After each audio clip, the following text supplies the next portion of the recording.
recording.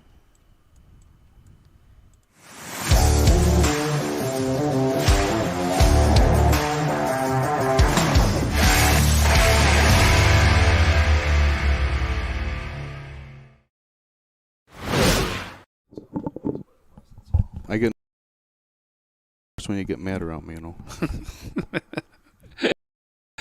Welcome. You are now live for the Royal Court Report. I'm Tom Prince. I'm joined by Chad Andrews.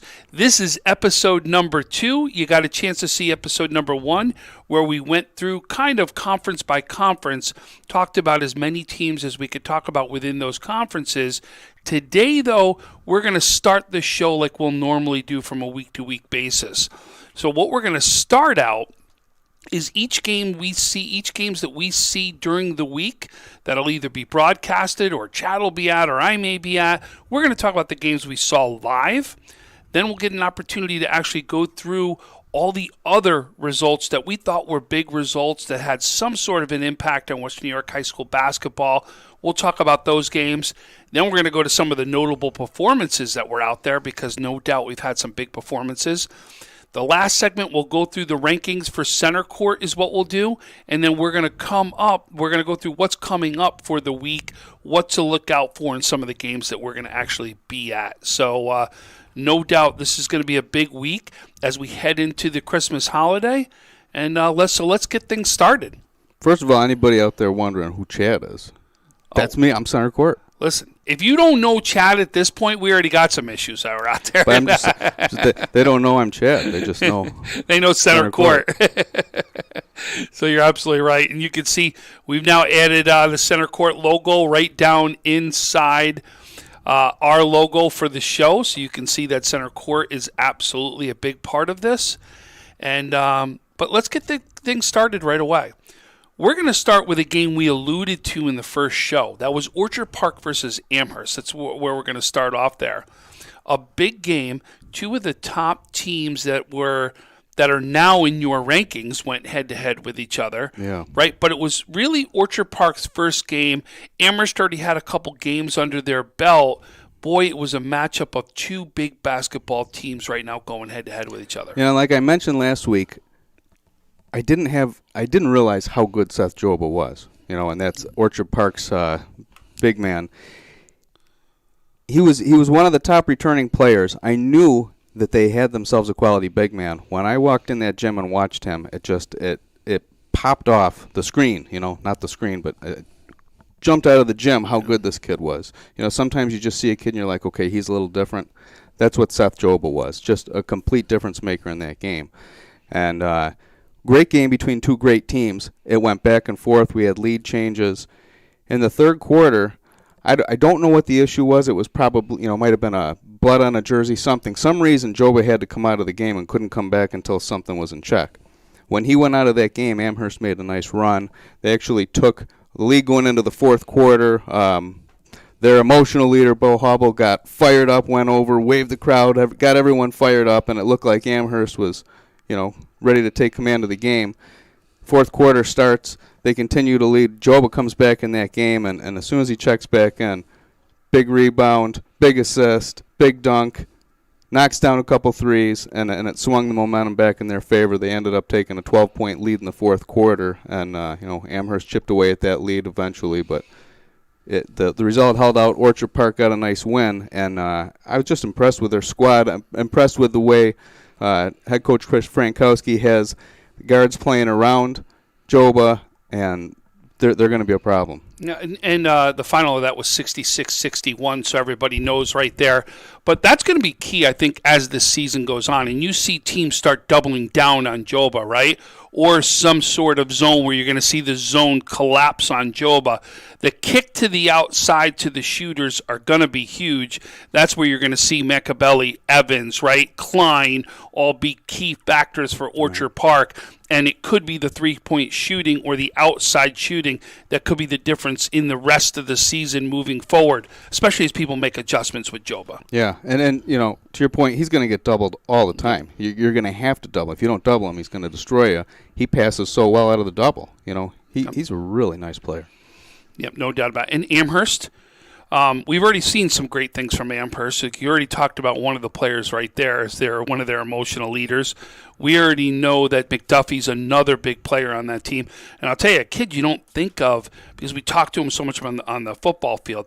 The kid's 6'4", though, out there and jumps as if he is a 6'6", 6'7" player out there on the floor. Yeah, super athletic, super strong. Neutralized a little bit by Joba's presence in that game, and he actually went down and had to check out of the game. Looked like a slight injury. I don't know if he banged his knee on the ground, but he came up limping and came out of the game. So I don't know where his status is exactly. And I don't know if we mentioned last week, but they've got Gary Johnson, who did play against Williamsville East, so he's in the lineup. Amherst has a squad, and if Gary Johnson plays in that Orchard Park game, maybe we have a different result. It certainly presents a matchup for Joba, because Gary Johnson's more his size, a little leaner. But and Nick Moore, always got to mention Nick Moore if we're talking about Amherst. Just steady Eddie, plays basketball. He's not concerned with his points. He's just concerned with playing basketball. He gets his points along the way, but you look at his numbers; they're usually pretty consistent across the board. Yeah. Yep, good kid, good basketball player, everything when you talk about Nick Moore, no doubt about it. So our next game we're going to go to is Olmsted versus City Honors. City Honors gets the win, 48-39 in that one. What'd you see there, Chad? What I saw was a chance to go watch Caleb Chapman, who I haven't seen. I didn't get to see him last year. He's a standout for City Honors, averaged 20 points a game for him last year, so I wanted to get out and watch him play, and he is a standout guard on a team with a lot of size and not a lot of guard play. So, he's asked to do a lot for that team. They've got some big guys. They were looking to get it into the post a lot. They were trailing in that game, and City Honors, toward the end, they started letting Chapman have his way with the ball a little bit, take shots, get to the basket, and that's when they started to chip away at a lead a little bit. Olmsted, they've got a nice team there. They really do. Probably better than I expected them to be. And they have an 8th grade point guard, Trey Palfrey. You're going to hear a lot about that name over the next few years. Just really smart kid. And the leadership from an 8th grader, when you watch this kid, the way he talks and he's putting everyone else in position, and, a lot to be impressed with about that young man. He had 15 in that game also. Yes. Yeah. So, 15, and then it looks like Ezekiel Alexander also had 11, so you had 2 players from Olmsted in double digits in that game. Ezekiel Alexander's a nice player for him. He can get to the basket. He can knock down a three-pointer, plays good defense. Part of what makes Olmsted a nice team. So the next game we're going to go to right now will be Nichols and Tapestry is the next one that we're going to talk about here. So maybe the most exciting game I saw all week. 80-79 was the final. Back and forth that one went. Tapestry holds the lead. Now, in other Tapestry games they played at St. Francis, went back and forth with St. Francis, led, and then in the fourth quarter, kind of gave way and Franny's took it. Same thing happened with them when they went at Mckinley. They played a road game at St. Joe's. That one got away from them. This game with Nichols was going very similar to those other ones, except in this case, it was Tapestry who hung on and pulled it out at the end. And the play of Romeo Bell and Lamar Matthews, that combination, unbelievable what they're doing over there at Tapestry. That's a big win against a Nichols team that is just loaded. And then let's not forget about Ricky Washington, who had 20 in that one also. So you've had in that game Romeo Bell 16 points, 12 rebounds, 15 assists, goes for the triple-double in that one. And then Lamar Matthews, 30 points, 6 rebounds, 4 assists. And then Ricky Washington actually has 20 points and 5 rebounds. You talking about the tri-headed monster right there to come in and do what it needed to do. Ricky really was. He was the X factor in that game. And Bell is just spoon-feeding him baskets. He draws so much attention going to the basket, and he's so adept at just dropping that dime right at the right moment. He set up so many of Matthews' baskets as well as Ricky Washington's. Ricky plays inside and gets the shot up quick, gets it up consistently, gets him some boards. He is a nice player for him.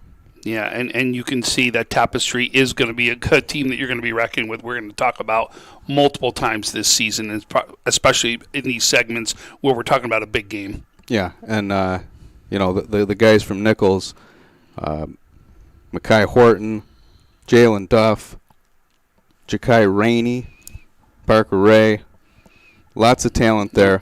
I know they're probably disappointed to go in and get that loss early season. That's going to happen, especially when you got some underclassmen playing, but I really like this Nichols team a lot. I do too, and I think you got to remember, a lot of them just getting acclimated to playing together, so may lose a couple of these close games early on in the season, but watch out as the season progresses. They start learning each other's tendencies even more. I'll tell you, this is going to be a team I think we're going to be talking about in the end. Yeah, new coach too. Yep. So a lot to get used to and get reacclimated with, and maybe shouldn't be looked at as a bad loss at Tapestry. Tapestry's a pretty solid team. They've always been a solid team. There's no doubt about it. Yep, I couldn't agree with you more on that one.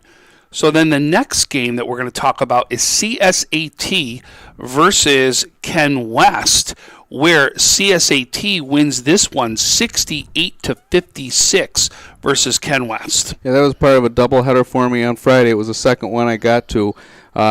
I needed to get out and see CSAT because I haven't done a good enough job seeing them. It's been a couple years, and they've got some dudes, That's a team they got three guys that those names have been household high school basketball names now for a couple years, that being Nate Parker, Greg Sanders, Jordan Bynes. And then Shaheem Thompson also had a really nice game for him. So they've got players, they've got depth, but Nate Parker, he's a scorer, and Ken West in that game was playing a little man, and he was able to beat that man defense and get some moves to the basket, made some nice passes. Greg Sanders, the big man for CSAT, he's got an offer from Dewville. Just so athletic, so strong, plays defense, plays his butt off. And Jordan Bynes, he's like that steady Eddie, that maybe doesn't get enough attention, maybe doesn't get his name out enough, but it deserves to be mentioned in the show today. And I was glad I went and saw him. They are a good team. I don't have them in my top 10 yet because they lost to Niagara Wheatfield, who I have at 10 in my rankings, but I think they're a team that could find their way in and certainly be a factor in the NFL this year. Oh, no doubt. And that's a big one. You talk about the bigs, too, and especially because Ken West has two bigs that are out there that can play that game. When we talk about in Hargrove and Lee are two guys that can play Mario big. Smith. Yep, Mario Smith is another one, especially when he uses that body to his advantage. He uses that hook shot that he likes, especially when he goes to the left side. No doubt. And this is a team, that's a big win right there for CSAT. And Sean Hargrave, he had, I think, 22 in that game. Nate Parker had a game-high 25, but Hargrave is he's got all the tools to be a dynamic basketball player. Had himself a nice game, had a nice flush in transition. One of the keys to that game was Greg Sanders' defense on him because he really heated up in the second quarter. And especially because with him, he can go anywhere in the zone, especially when they go to a 2-3 zone. He can play up top or he can go down low, Hargrave, right? But when you really have to match as a guard up against him, he's a tough matchup that's out there. So we'll see exactly how that plays out as the year goes along. He can create his own shot. Yes. He can pull up over a defender, Yep. From beyond the arc. He's got that height. Nice shot. Yeah. Yep, really is. And he's scored, no doubt about it. So the next game is we're going to go back to Olmsted again. This one is going to be Olmsted versus Riverside was one of the games that you saw this week. So that was an opportunity to squeeze in a doubleheader because those Yale Cup games tip at 6 o'clock, and I was making my way over to Ken West at 7:30, and really short drive from Riverside to Ken West. So I popped in and watched most of that until I needed to make sure I could catch tip over at Ken West because I had let them know I was coming, but another win for Riverside. I believe they're now 5-0. Yep. Another 30-point game for Bryant Rosa in that one. And in that game, when I said Olmsted earlier, a good team, they jumped out, I believe, to an 8-0 lead. And it took some adjustment and a little time for Riverside to find their footing in that one. 70-59 was the final in that one. You said it was an 8-0. Really, that would have been the only points then scored for Olmsted, where Riverside would have had 9 in the first quarter. An 8-0 start for Olmsted, and then Riverside responded with a 9-0 run, took a 9-8 lead after one, and then they just started trading blows for a while. And actually, it went into the fourth quarter tied. Correct. Right. It was tied in the fourth quarter, and when I left, it was about a 7-point game with 4 minutes left, and you could feel the momentum shifting pretty squarely into Riverside's favor at that point. They kept running a nice play for Bryant Rosa to get himself a 3-pointer, and he's very good. He's very good. Very good, no doubt about it. And Palfrey in this one led Olmsted with 18, Ezekiel Alexander with 16, Jason Guan with 12, and Lamar Purdy with 10 in that one. So yeah, that was for Olmsted. So no doubt another big game. Riverside is going to be somebody we're going to be talking about. As you can see, 5-0 wins over Christian Central Academy twice, a win over South Park, a win over Western New York Maritime, a win over MST, and a win over Olmsted. So 1, 2, 3, 4, actually 6-0 when you look at it early on in the season. Mm-hmm. So the next game we're going to go to will be, again, Tapestry we're going to talk about, this time versus Hutch Tech. So Hutch Tech Tapestry. We're talking about these games because these were all the ones I got to this week. And we said that's how we're going to do the segment one. Will be all about the games that either you and I are been to. I'll be going out to games more this week. This will be my first big out as finishing football up now, coming over to basketball. But these were, as you saw, already been to multitude of games, and that's the reason why we're going through these ones. So yeah, Saturday I spotted an opportunity to capitalize on a quadruple header and made that happen. So. It started with a 12:30 tip with Hutch Tech at Tapestry. Got in to see that. Got in to watch T.J. Jacobs, who is a darn good player for that Hutch Tech team. But it was Hutch Tech again who they controlled that game. Again, it was the big two that really set the tone. Bell and Matthews. Bell was all over the boards in that one. I think he had like 15 rebounds. That's exactly how many he had. 16 points, 15 rebounds in that one. Yeah. And just, you start talking to people when you're at that game and you're like, where are the offers at for these guys? Who's showing them interest? Because I'm seeing a couple college basketball players when I watch Bell, when I watch Matthews, and also T.J. Jacobs. Those are three guys that are going to be playing at the next level. Yeah, and Matthews in that one had 26 points. So, no doubt you're talking about two players. You're already seeing it right there. Yeah. And then from there, after that, I shift up to the Hamburg Lions Club tournament, where I got to watch the championship game between Lackawanna and Frontier. Now, Frontier is a Class AA school. Lackawanna, I believe, is in B1. So, small school, large school matchup. Frontier had earned the victory over Hamburg to get there. Lackawanna had knocked off Lakeshore. But Lackawanna comes away with a win in that one. And that was a game where Frontier kind of held a slight advantage most of the way. Back and forth, very close, but it would tend to be Frontier up a couple points. Lackawanna tie it. Frontier go back up. But late in the game, Lackawanna makes the plays, and the way the game ended was really cool. Jordan Rivers, number 23 for them, who ends up being the tournament MVP, step-back three-pointer from the left corner with the game tied, knocks it down, then they get a stop on the other end and take the victory. So that's got my eyes open to Lackawanna. Lackawanna jumped into the rankings, and they belong there. You look at Lackawanna's results this year. They're a competitive team. They're playing an ambitious schedule, but they are a competitive team, and I think they are certainly a top 10 small school. And Jordan Rivers led the way in that one with 15 points as Lackawanna defeated them 68-65 was the final. And the leading scorer for Frontier was Jake Berry, who had 16 in that one for them. You actually had 4 guys double-digit scores for Frontier, and then also adding 2 double digits for Lackawanna was Jesus Alvarez with 10 and Archie Said with 11 were the 2 other double point scorers in that one. For Frontier, it was Zach, I'm sorry, I'm going to butcher this last name. Majoritz is who had 11 for them. Brady Gleason had 10, and also Nate Arrington had 10 for Frontier. And I apologize, Zach, if I did butcher that one, but at least wanted to give you some recognition right there.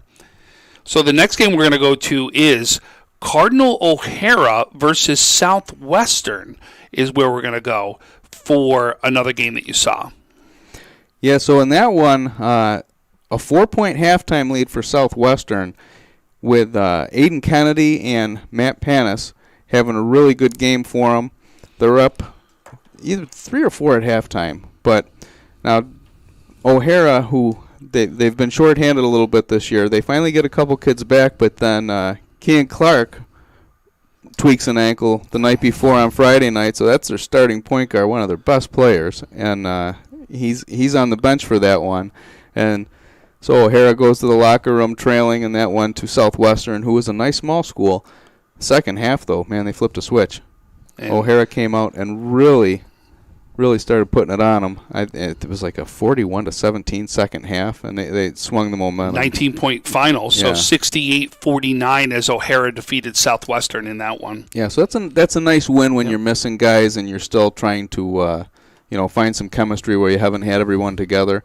So nice bounce-back win for O'Hara coming off of the loss the night before to Health Sciences to take the consolation in that. And that should lead us right into the last one as Health Sciences goes head-to-head with Jamestown. Yeah, and I said on Twitter, a couple Western New York heavyweights, that's what it felt like, that's what it looked like. Physical game. Jamestown came out, really had the press going. It gave Health Sciences some problems early. Back and forth game the whole way. Jamestown led for 20 minutes after, they get going early, it's back and forth, then Jamestown takes control, leads for about 20 minutes of game time in that one until the fourth quarter, and I thought that the difference for Health Sciences was when they really started to put the ball in Xavier Benton's hands and have him run the point, make good decisions, setting people up for baskets. Brother Teron Benton had a nice game in that one. Found Michael Witt for a key three-pointer in the fourth quarter, hits his free throws.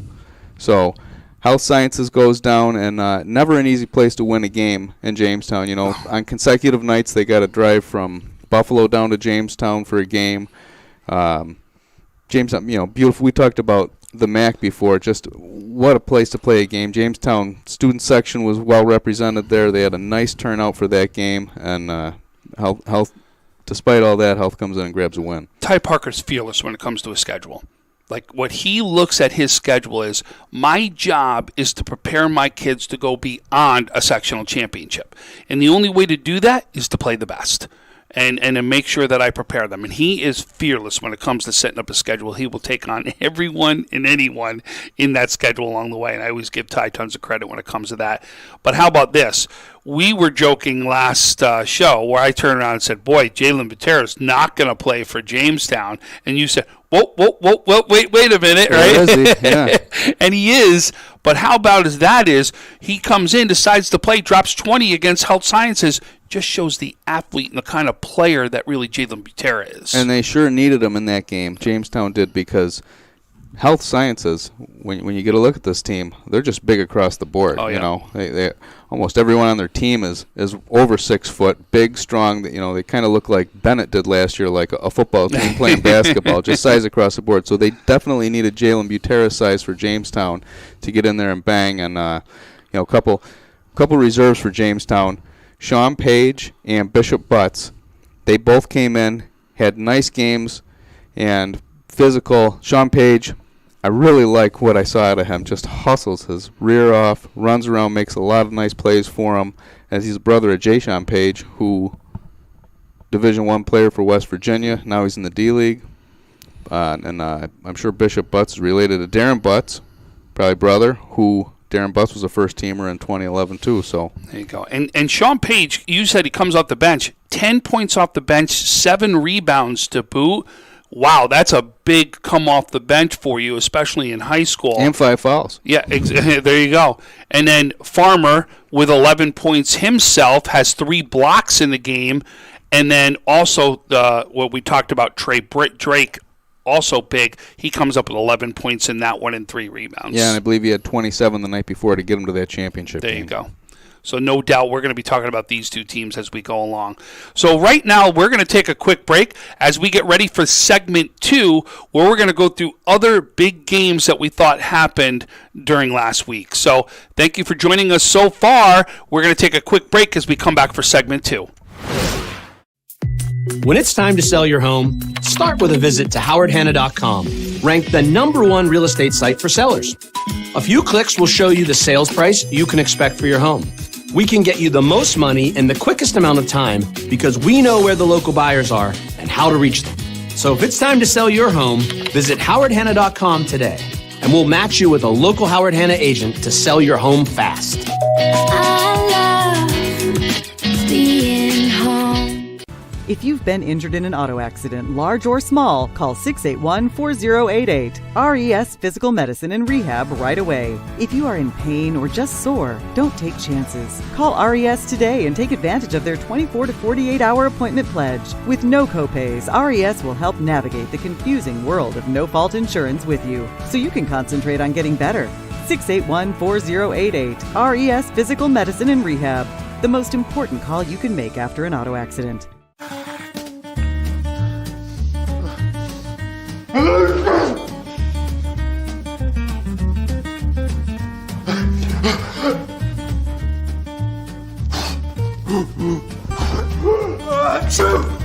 Avoiding care can lead to worse problems. Don't delay care. We're here for you. Western New York Immediate Care provides quick, quality care for non-emergent injuries and illnesses. Go to wnyImmediatecare.com for more information.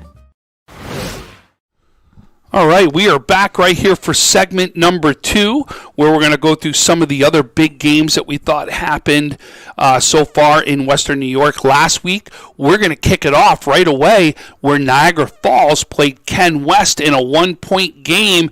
It was a great one as Niagara Falls won 64-63 over Ken West. Yeah, that result stood out to me. It wasn't one I was at, but Ken West to go into Niagara Falls and play a 1-point game, whatever the dynamics are, you go into Falls and you play a 1-point game in their gym. You know, you did some good things, and it's a result worth mentioning. Yep, and to lead the way right there, Sharon Hargrave, which we've been talking about, 19 in that one. Mario Smith with 16, and Zachary Zayats with 14 in that one. 3 big scores right there for Ken West. And then leading the way for Niagara Falls, their top scorer, Nick Etzel, with 17 points in this one. Dominic McKenzie with 12, Jordan Smith with 11, and Caleb Miller with 10. Yeah. The next game I want to mention, Pioneer and Maryvale result. Pioneer, I think they beat Maryvale by about 20 points, and I saw that score come across, and I was like, wow, all right, see? I said I was shooting with my back to the basket this year, but I picked Pioneer to win ECIC 3, and look at that, 20-point win over a good Maryvale team. I found out Maryvale was down 4 starters in that one. Yeah, and they had put that out on social media, said, boy, we took one on the chin, but we're missing some players on this one. But no matter what, you still got to go in there and win those games, you still got to go in and win, and it doesn't change how the record falls or the win-loss column, but worth noting. And so if they got their 4 starters, I bet that's a really good game. Yep, no doubt. Maryvale was led by Jordan Alexander in that one, who had 25 points and 9 rebounds to lead the way for Maryvale. So no doubt he took the lead for his team right there, knowing that he was down some other players. Underclassmen stepping up big for the Flyers. Yep, there you go, right there. So, and Pioneer does win that one, 63-44, to get the win in a big ECIC matchup, no doubt. Yeah, Cardinal O'Hara, team to talk about just in terms of some. Now, Cardinal O'Hara is a small school, and you'll see that they lost to Health Sciences pretty handily the night before they came back to knock off Southwestern, but that win over Southwestern was a good win. Earlier in the week, they went out to Medina and really poured one on Medina. I think it was a 30-point win for them there. And earlier in the season, they hosted Lackawanna and needed a big comeback to beat Lackawanna, who we know is a good small school. So they got 3 good quality wins over comparable small schools this year. So let's give you some of those scores right there. They beat Medina 73-41 in the first one. Lost to Health Sciences 70-35.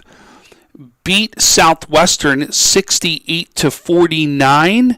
And then beat Lackawanna in a close one 80-76. Yeah, and that was the comeback I was alluding to. I don't know how much Lackawanna was up in that game, but I know that O'Hara needed to bear down to get that win. And not an easy thing to do. So the next game, we're going to go down to the Southern Tier for this one. As always, a big matchup, always a rivalry, as Westfield took on Panama in a big one there.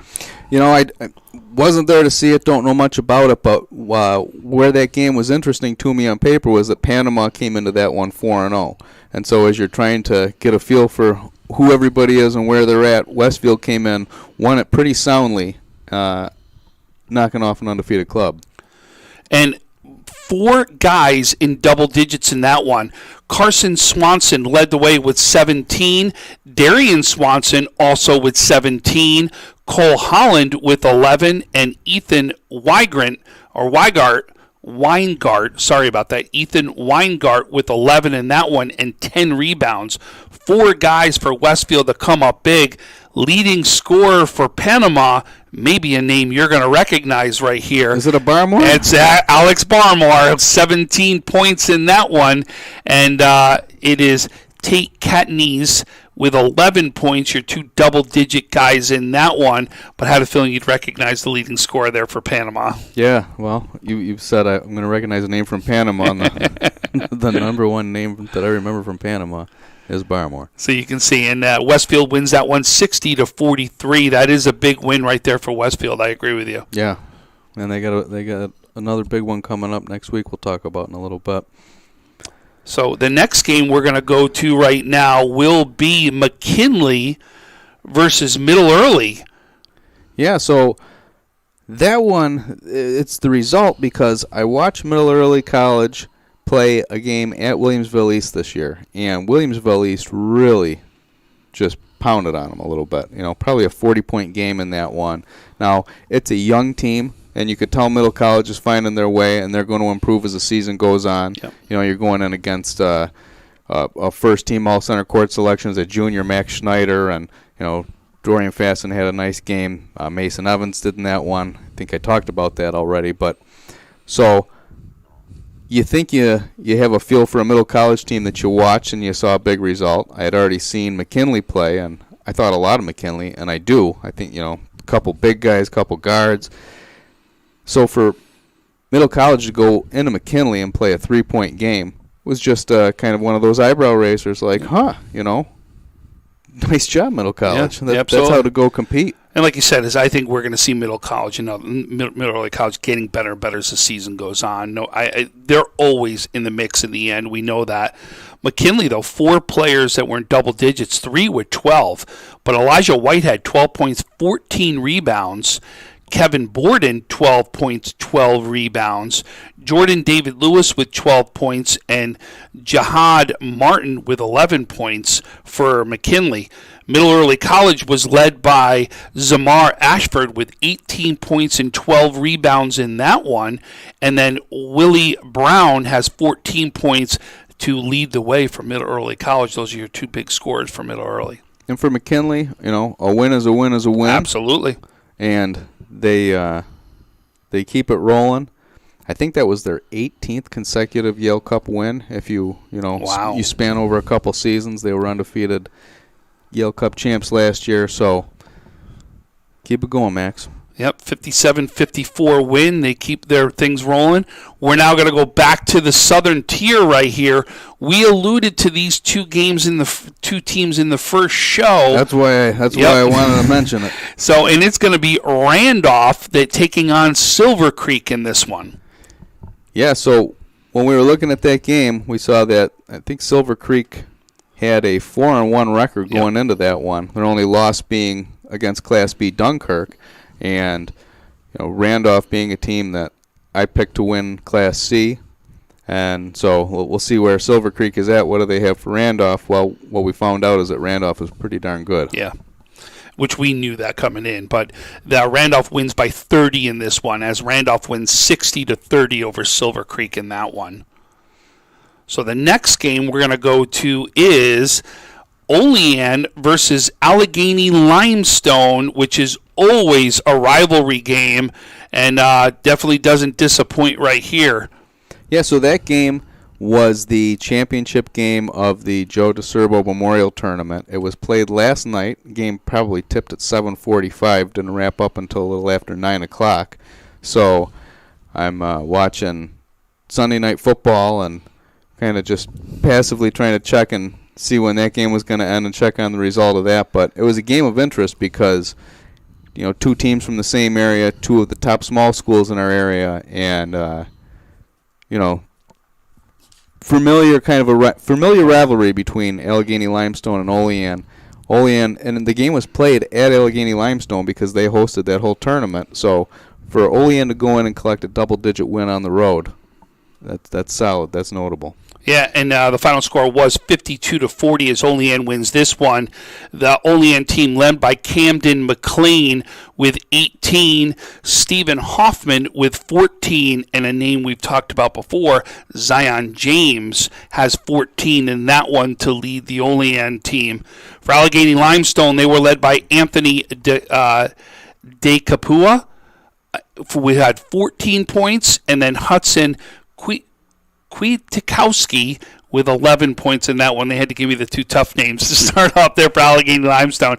But there are two guys who led the scoring right there for Allegheny Limestone. And worth noting or speculating or whatever I'm going to do is that Tyler Curran is the best player in Allegheny Limestone, and I did not see him in any type of box score or result, so I don't know if he played. I don't know if he was injured, what the deal was, but his presence for Allegheny changes how Allegheny plays for sure, and probably changes the competitiveness of a game. So if he wasn't in that game, that would help explain why Olean was able to go in and grab a double-digit win on their floor. And there's zeros next to his name in the box score, so yeah, obviously he didn't play. It sounds like he missed the game. So the next game we're going to be talking about is Will South and Iroquois, as what a game that was. 54-53 win for Will South, and really does it in the fourth quarter where they outscore Iroquois 22-9 in the fourth quarter. Yeah, I think Iroquois had a double-digit lead heading into the fourth quarter of that one, and so credit to Will South to be able to chip away, start getting some stops, getting some buckets, get back in that game, and then it comes down to the end, and Nico DiGiulio finds that the bank is open late in Alma and makes a withdrawal. I love that one. And Max Graves also with 15 and 7 in that one to add on to his 12 points that you just talked about right there with the big shot. He also added another 9 added to those 3 that you talked about. And then leading the way for Iroquois is Nick McGavero, who had 23 in this one, who's big from the outside for Iroquois. And then also their floor general, Trey Kleitz, had 13 in this one for them. Yep. And then just to wrap up these results that we saw, there was just a couple results from Saturday. Monsignor Martin Heavyweights, Canisius and St. Joe's both traveled out and took losses in Rochester. Canisius losing at Aquinas and St. Joe's losing at McQuaid. So I haven't seen McQuaid, I haven't seen Aquinas. I've heard very good things about Aquinas. I hear they're just loaded. And but yeah, worth noting that two of our most highly regarded large schools took Saturday losses on the road in Rochester. Yeah. That the score for the Canisius Aquinas game was Aquinas defeated Canisius 70-58 in that one. And then I'm going to get you here the St. Joe's score, if we can get that one for you. I know they lost by 3, and had a pretty considerable lead at one point in that game. But game reports back from that one, they just started missing shots. And when shots aren't falling, and the other team starts to capitalize and chip away at a lead, can get in your head, and I think that might be what happened to 69-66 was the final on that one. So got to make your shots, and it's not always going to happen for you. And Joe's is a shooting team, so when they're making them, watch out. Yep, exactly. So right there, that is our segment 2, where we went through pretty much the games that you've been to, other top games in the area. We're going to next take a quick break here. We're going to come back, and we're going to talk about some of the notable performances that happened within Western New York. Very good. When it's time to sell your home, start with a visit to howardhanna.com, ranked the #1 real estate site for sellers. A few clicks will show you the sales price you can expect for your home. We can get you the most money in the quickest amount of time because we know where the local buyers are and how to reach them. So if it's time to sell your home, visit howardhanna.com today, and we'll match you with a local Howard Hanna agent to sell your home fast. I love being home. If you've been injured in an auto accident, large or small, call 681-4088. RES Physical Medicine and Rehab right away. If you are in pain or just sore, don't take chances. Call RES today and take advantage of their 24 to 48-hour appointment pledge. With no copays, RES will help navigate the confusing world of no-fault insurance with you, so you can concentrate on getting better. 681-4088. RES Physical Medicine and Rehab. The most important call you can make after an auto accident.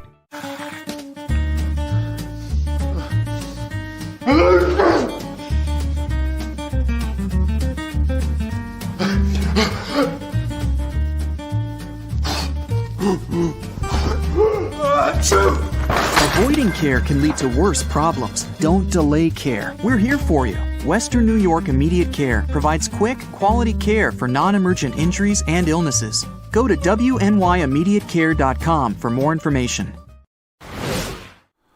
We are back for segment number 3. This will be 3 of 4 segments right now. We're going to go into some of the notable performances that happened this past week in Western New York. Yeah, I took a look back at the week that was. I scribbled some notes, and when I'd see a good performance, I'd make note of it, and I'd like to take a minute and throw some shine on these young men that had these games. Lucas Brown 2 nights ago down in that Joe DeCerbo tournament in Allegheny. 37 points against Portville. Season high 37 points, and Lucas Brown is a sophomore for Salamanca, so impressive performance from him. Romeo Bell, last week, game against Nichols, he had that triple-double you mentioned, 16 points, 15 assists, 12 rebounds. And then on Saturday against Hutch Tech, 16 points again. This time he rips 15 rebounds. So, wow. A couple nice. And then teammate Lamar Matthews in those games, 30 points against Nichols in that win, and then he comes back with 26 points against Hutch Tech. Game highs in both of those for Lamar Matthews. Nick Moore's stat lines, like I mentioned earlier, steady Eddie. He just does whatever's necessary. So listen to his stat lines from last week in the game against Orchard Park, and then in a win over Williamsville East. 12 points, 8 assists, 7 rebounds against Orchard Park. 13 points, 7 assists, 7 rebounds in the win over Williamsville East. And in that win over Williamsville East, worth noting, Amherst head coach Chris Kenzie gets career win number 200. Wow. I mean, he's young. I mean, Chris Kenzie looks like he's in his 20s, and he's got 200 wins. His dad's got 400. So between the two of them, if you stack their wins up, they're knocking on Jeff Anastasia's door. Wow. Who has over 600. Seth Joba in that Amherst Orchard Park game, 28 points, 13 rebounds, 2 blocks. Trey Kleitz in a win over East Aurora, 22 points with 13 assists. You mentioned Jordan Alexander from Maryvale earlier, in a win at Wilson, and he's a sophomore. 32 points, 15 rebounds, and 5 steals for the sophomore from Maryvale. Nasir Williams, 33 points against Buffalo Arts. Nasir plays for iPrep, and then 29 points and 12 rebounds against Riverside. When we were talking about Westfield, you mentioned the Swansons. So Darian Swanson, who has 2 31-point games this year for Westfield, one of those coming against Olean. So anybody who wants to say, oh, it's Glassy, blah, blah, blah, He had 31 points against Olean. All right. Well, so when they play Franklinville and they beat Franklinville must have said, "We're not going to let you beat us. You're not doing that to us," and throw the kitchen sink at him. So what does he do instead? 12 boards, 10 assists, and 6 steals. Wow. And I like a kid who can adjust his game and doesn't need to only score. He can impact the game in multiple ways, and that's what he did. T.J. Robinson, back-to-back 25-point games and wins over Ken East and North Tonawanda to lead the Niagara Wheatfield Falcons there. Bryant Rosa, 36 points against MST Seneca last week, and then follows that up with 32 points in a win over Olmsted. So Riverside is undefeated and rolling, and Rosa is tossing up 30-point games like they're going out of style. His teammate Dane Maku, 22 points and 18 rebounds in that win over MST Seneca. He is just a double-double machine for them. Wow. The glass cleaner. Jaden Harrison had 28 points in a win over Salamanca. He is closing in fast on career 1,000 points. Sophomore, 1,000-point scorer. He's the guy who I said is going to take the scoring record before it's all said and done. Robert Carlock from Timon has 2 games already, back-to-back games, with 15 rebounds in them. That's impressive. Massimo Moretti, the big man. Massimo Moretti, big man from St. Mary's. Listen to these numbers from last week. 21 points, 13 rebounds against Depew. 27 points, 25 rebounds, win over iPrep. And 26 points, 17 rebounds, and win over Roy Hart. On the season, he's averaging 20 and 15 a game. Wow. Incredible. And then Nichols, I was just looking over numbers and put this one together and thought, that's pretty impressive. So they've played 4 games this year, and in the 4 games they've played, Ja'Kai Rainey and Jalen Duff have combined to make 35 three-pointers in their 4 games. Just those 2. Wow. 21 from Rainey, another 14 from Duff. And Duff would have more threes, but he's busy feeding everyone else the ball. Wow. So, I know that there's big performances I missed, and you got some big numbers. Let's eat in a little bit here, right? Right now, we've got 15 guys in Section 6 that are averaging more than 20 points per game. Yeah. Right? They go as the follows. And I bet you there's coaches that aren't getting their information. Oh, I know there's more in here, right? We know that, right? There are missing here. Trevin Boyling leading the way, 34.6 per game for Tonawanda right there. You talked about Franklinville? Blake Frank, right? Yeah. 30.9 points per game. Seth Joba in Orchard Park, 28 points per game. These are 3 you've already talked about right here, right? Trey Kleitz, we know one of the top players in the area, 26.8 points per game. Jordan Alexander of Maryvale, we talked about him before, 26 points per game. TJ Robinson of Niagara Wheatfield, 25 points per game.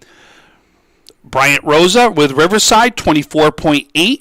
That number skewed, actually. I looked into it because one of the games it showed he had 0, but he actually had 32 in it. So that's going to be even 30, higher, right? So Cordell Oaks with Pine Valley has 24 points per game. Lamar Matthews with Tapestry, 23.2 points per game. Nasir Williams with MST, 22.3. Darian Swanson with Westfield, 21.6. Lucas Brown with Salamanca, 21.3. Nasir West with Burgard, 20.8. Max Snyder with Will East, 20.6.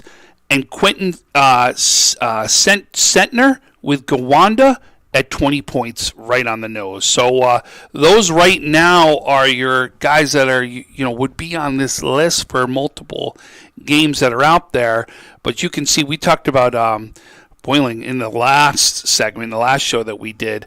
This kid no doubt's got a score, and he's going to be a big reason where Tonawanda goes this year. Yeah, and to Tonawanda's credit, they're winning some games, Yep. Doesn't seem like kids are scoring at a higher clip than ever right now. Certain guys, but you got to remember, some of this is we're non-conference stuff right now. Hard to really see what it is, right? because you've got two mentalities. Some teams that are really just trying to get wins under their belt and get confidence in trying to gel a team together, and other ones are attacking the best possible teams they could go after and may not have some of this that'll get it when they go into conference play. Just a different mentality right now and thought process by teams that I think you'll see this shake out much differently as we start going on into the season. Yeah, I remember years back, 30-point games were few and far between and hard to come by, and I feel like 40's become the new 30 sometimes. I'm seeing more and more kids pop off for these 30-point games. Well, the three-pointers really become more and more and more, right? We're seeing that being, it used to be the dunk was, ooh, the woo, and it's more of the three right now as being almost the woo. You know, we could thank a gentleman over at Golden State for that one right now. Man, the Curry effect is so severe. So we're going to take a quick break right here. As we go into the last segment, we're going to go through the Centercourt rankings and then where we're going to be coming up this week. So we're going to take one last break, and you can join us for the fourth segment. When it's time to sell your home, start with a visit to howardhanna.com, ranked the #1 real estate site for sellers. A few clicks will show you the sales price you can expect for your home. We can get you the most money in the quickest amount of time because we know where the local buyers are and how to reach them. So if it's time to sell your home, visit howardhanna.com today, and we'll match you with a local Howard Hanna agent to sell your home fast. I love being home. If you've been injured in an auto accident, large or small, call 681-4088. RES Physical Medicine and Rehab right away. If you are in pain or just sore, don't take chances. Call RES today and take advantage of their 24 to 48-hour appointment pledge. With no copays, RES will help navigate the confusing world of no-fault insurance with you, so you can concentrate on getting better. 681-4088. RES Physical Medicine and Rehab. The most important call you can make after an auto accident.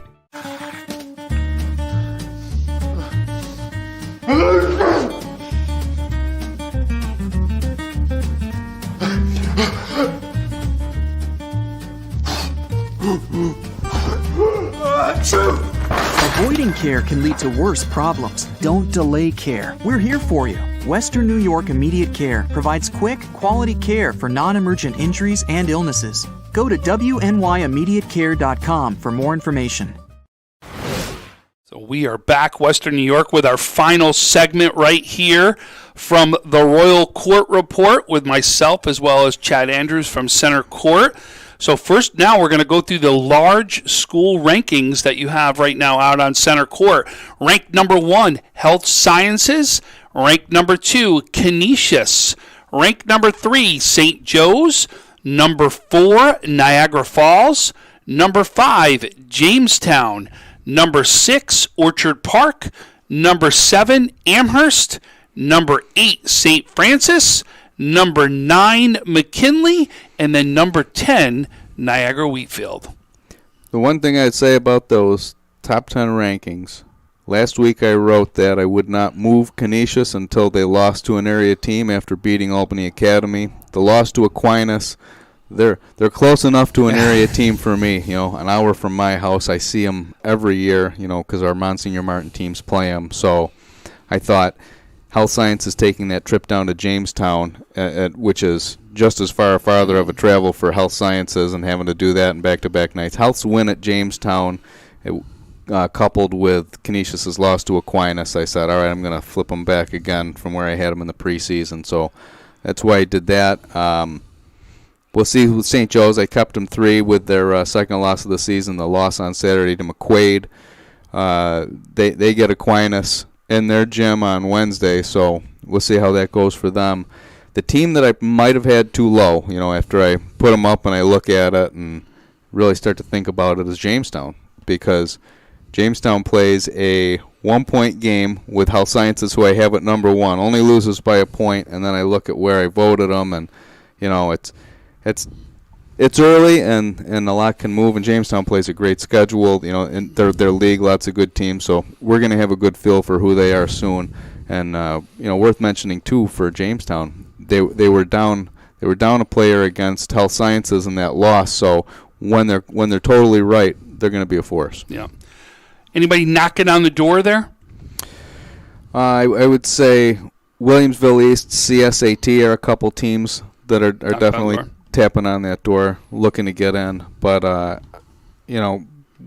based on what I did week 1 and looking at preseason and looking at results, I was pretty comfortable with the top 10 that I had being the top 10 for right now. Yep, fair enough.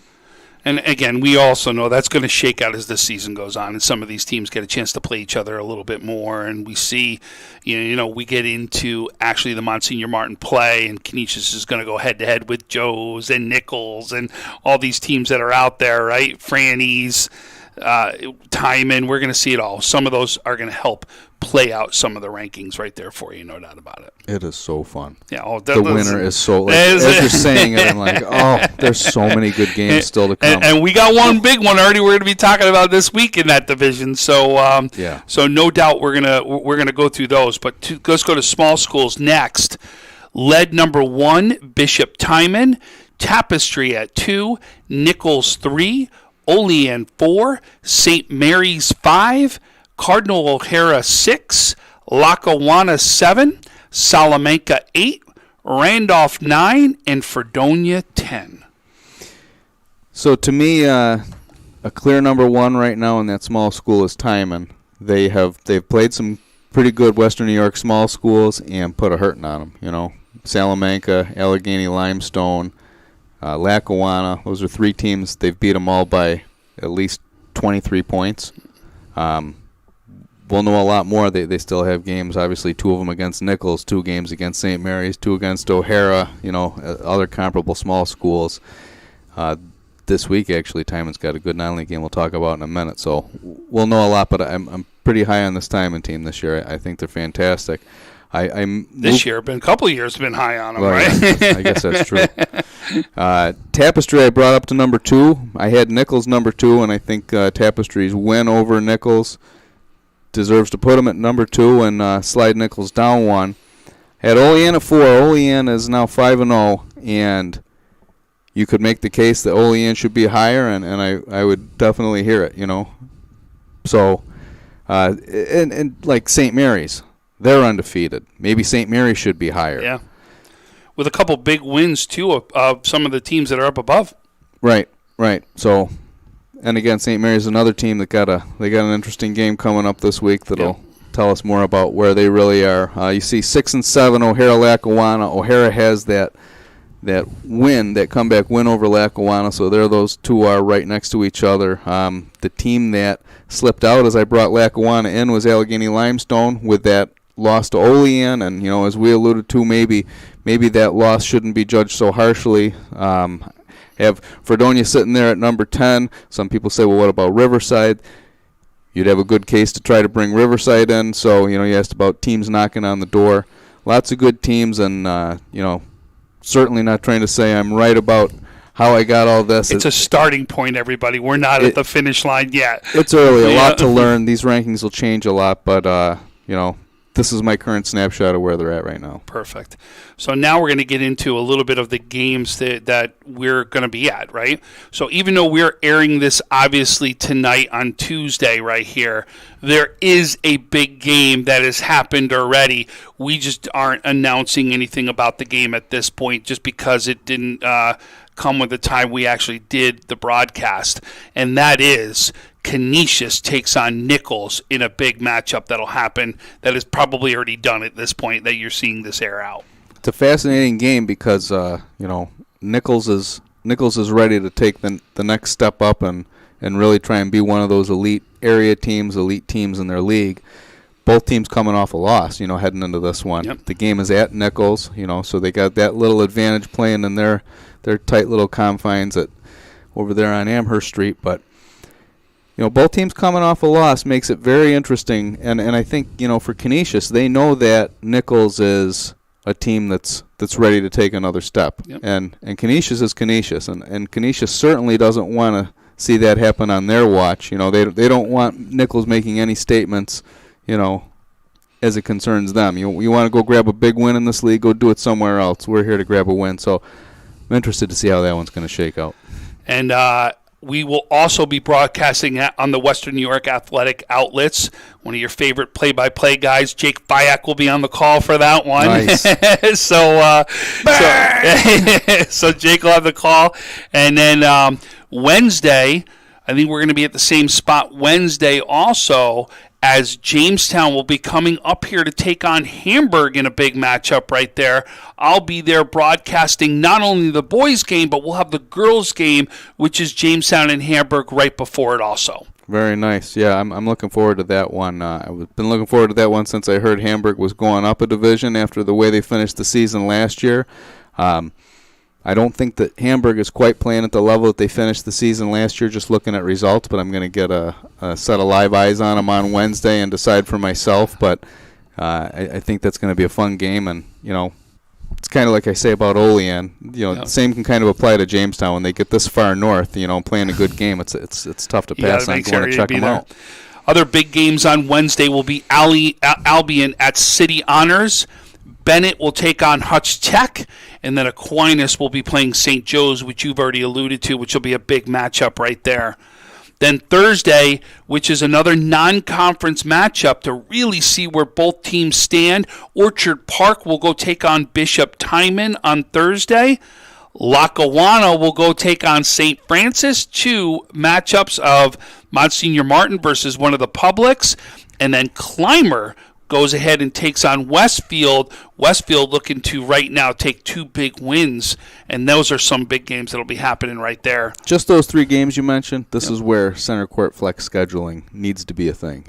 I got to be able to alternate these games. There are 3 games I want to see, and you can't clone yourself and be at all of them, so I need to be able to, stagger. I was like, let me do it like we did on a Saturday, where I'll make a quadruple header happen in a couple different counties and spend my day running all over the place. You just got to let me stagger some stuff. Exactly. But also on Thursday is some big matchups that'll happen over at Amherst starting at 4 p.m. Will South is going to take on Maryvale.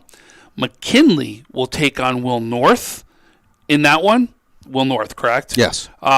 Sweet Home will take on North Tonawanda.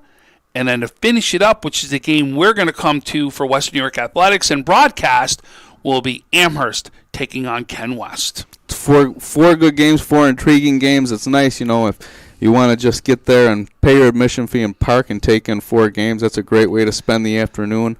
I think I'm probably going to bounce around a little bit because that Orchard Park timing game is it is. Centercourt, come watch us. I think I'm going to have to, just to see the Jaden Harris and Seth Joba show. There you go, and it could come back, and you can come back and get the nightcap with Amherst and Ken It's right West. there on the way home, right? So listen, another great week right now. You can see now a little bit where we're going to go with this show, and we'll be taking it more and more, especially as we get out to more and more games, more big matchups start happening. We're going to be talking more and more high school basketball, but couldn't be more excited right now. We're off to the start. We're into the swing of things. This is a big week right now as we get ready for the holidays. Yeah, man, we're heading into Christmas. It's time to get festive. Absolutely. Which you already have. I am festive. Look at this. He's got his Santa sweater on. He's ready to go, folks. I like me some Christmas. I like Christmas music. I like the whole scene. There we go. Well, I want to say, hey, thank you so much for joining us on the Royal Court Report. I'm Tom Prince, joined by Chad Andrews. We got Heidi Gunther as our producer. Want to say thank you so much. Another great show. Looking forward to see you guys next week. Good luck, Western New York high school basketball players. When you're ready to buy a home, start your search at howardhanna.com. You'll be the first to see new listings, find similar properties, and connect with a local Howard Hanna agent. Get started today at howardhanna.com. Being home.